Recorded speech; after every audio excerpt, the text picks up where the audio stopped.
স্বামীর চিঠি, সে তো একান্ত নিজের। পিতৃ পরিচয় প্রমাণ হলো না বলে সমাজ তার মেয়েকে বহিষ্কার করল। চারিদিকে এত অশিক্ষা ছড়িয়ে আছে বলেই এই পরিস্থিতি। এত ঝড় ঝাপটার পর আমি হয়ে উঠলাম দেবী চৌধুরানী।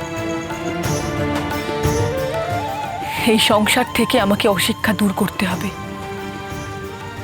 এই পুরো জগৎটাই তো আমার সংসার। একে ভালো করবার কাজে আমাকে ব্রতী হতে হবে।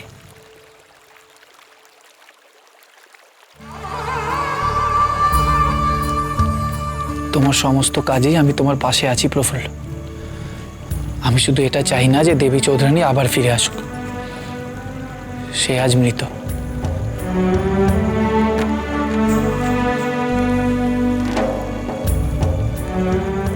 আমি তোমাকে আর হারাতে পারবো না প্রফুল্ল। আমি এই জীবনটা তোমাকে পাশে নিয়ে কাটাতে চাই। আমি চাই না যে আমার স্ত্রী ডাকাত রানীর তকমা নিয়ে জীবনের ঝুঁকি নিয়ে বেঁচে থাকুক। না প্রফুল্ল, আমি চাই না যে আমার প্রফুল্লকে কেউ দেবী চৌধুরানী বলে চিনুক।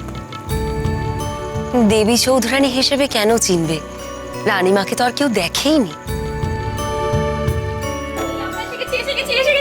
আমরা এসে গেছি রানীমা।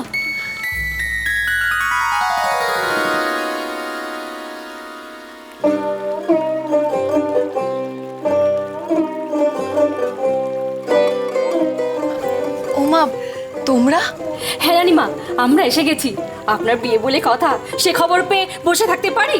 তুমি গোবরার মা এলে বাবা ঠাকুর তিনি জানেন না? না, উনি জানেন না, উনি ডেরায় ফেরেননি এখনো।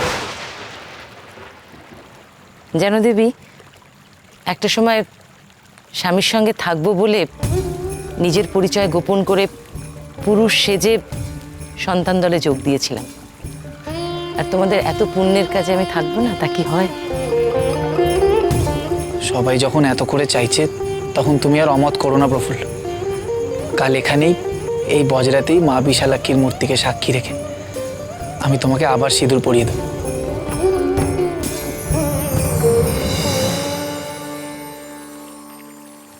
বেশ, তবে তাই হবে।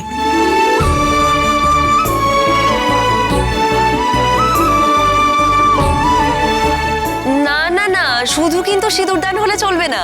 আমরা গায়ে হলুদ, মালা বদল সব আচার অনুষ্ঠান পালন করব। এই শোনো না গো, আমি চন্দনটা বাড়বো। আমি কিন্তু সাজাবো।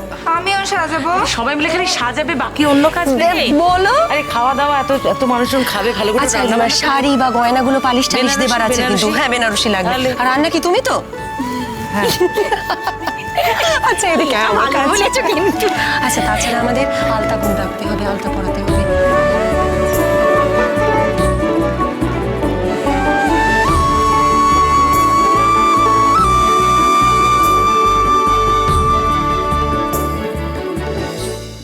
আপনি কেমন মানুষ বলুন তো? কে না কে ডাকাত রানী সই, তার বোনের সঙ্গে আপনি নিজের ছেলের বিয়েতে মত দিয়ে চলে এলেন। আমার আর কোনো উপায় ছিল না কিন্নি, কোনো উপায় ছিল না। কি আশ্চর্য! আমি বুঝতে পারছি না যে আপনি এত নিশ্চিন্ত হয়ে কি করে বসে রয়েছেন। যার সঙ্গে ছেলের বিয়ে ঠিক করলেন তার জাত ধর্ম সবকিছু জেনে এসেছেন।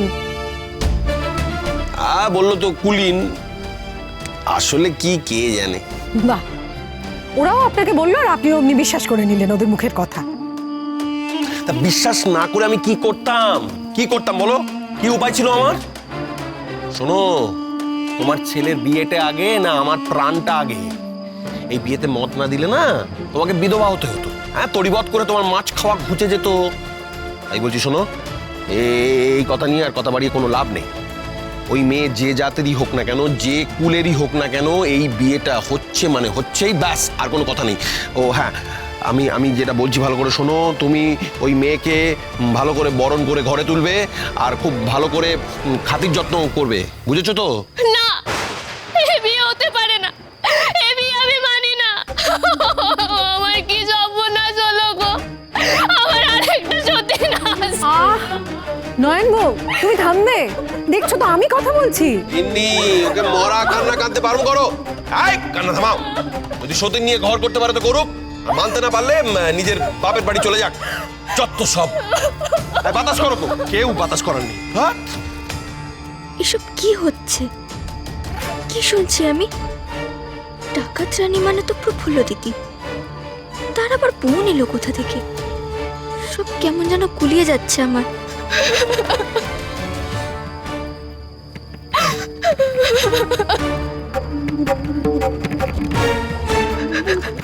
উনি আবার অন্য কাকে বিয়ে করছেন?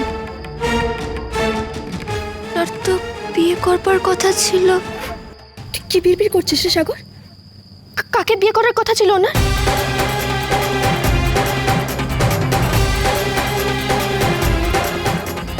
বারে আমি কি করে জানবো কার মনে কি আছে? তাকে আমার পক্ষে জানা সম্ভব নাকি?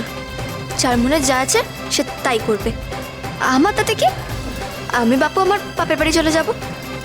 তুই যা তো বাপু, দুগ্গা দুগ্গা, তুই গেলে আমার হাড় মাস জুড়বে।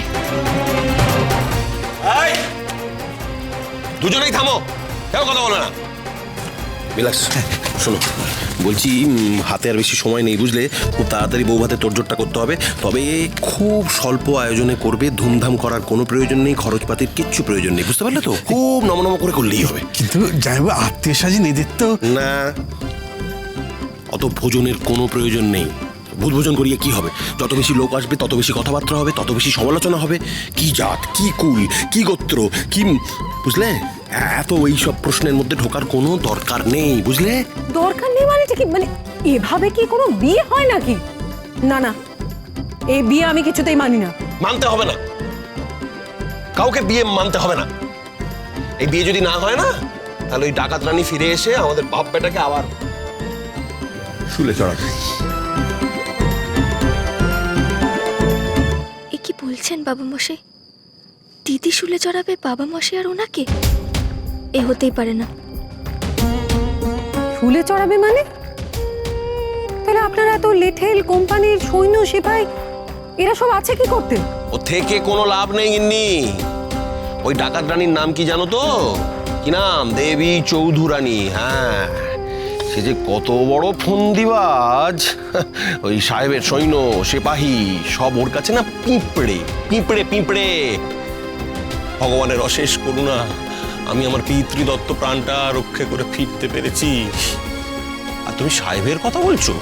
সাহেব, গুডলাট সাহেব, তার এখন কি অবস্থা হলো কে জানে। হয়তো জঙ্গলের কাছে তার লাল টুকটুকে নধর দেহটা এখন ঝুলছে।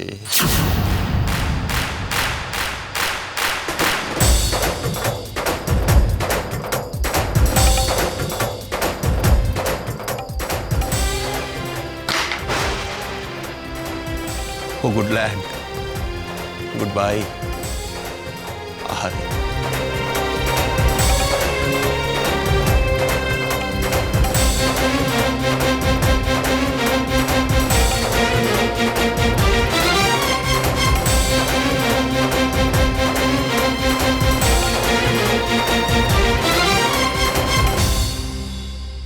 Mister Singh, good Lord, what a surprise. Sir, আপনি এখানে? ওই ডাকাত রানীর হাত থেকে আপনি বাঁচলেন কি করে? আমরা তো ভেবেছিলাম হরবল্লভ রায়ের আপনার নিঘাত গদ্দান কেটে নিয়েছে ওরা। Shut up! You cowards! Just shut up! আমাকে বন্দি হইতে দেখিয়াও তোমরা পলাইয়া আসলে, ডাকাত দলের পিছু অব্দি করিতে পারিলে না। ইউ কাভার্ডস! অ্যান্ড দেবী চৌধুরানীর হাতে কেমন করিয়া আমি মরিলাম, কেমন করিয়া আমার গর্দান গেল, এখন সেই লইয়া তোমরা ইমাজিনারি টেলস, কল্পনার গল্প জুড়িতেছ। আমরা কি করিয়া পিছু লইব? नहीं कर मिस, তোমরা আপনাকে আর জমিদারকে লইয়া ওই ডুকাইত রানী বুজরা ফুস করিয়া চলিয়া গেল। It's just vanished. Yeah.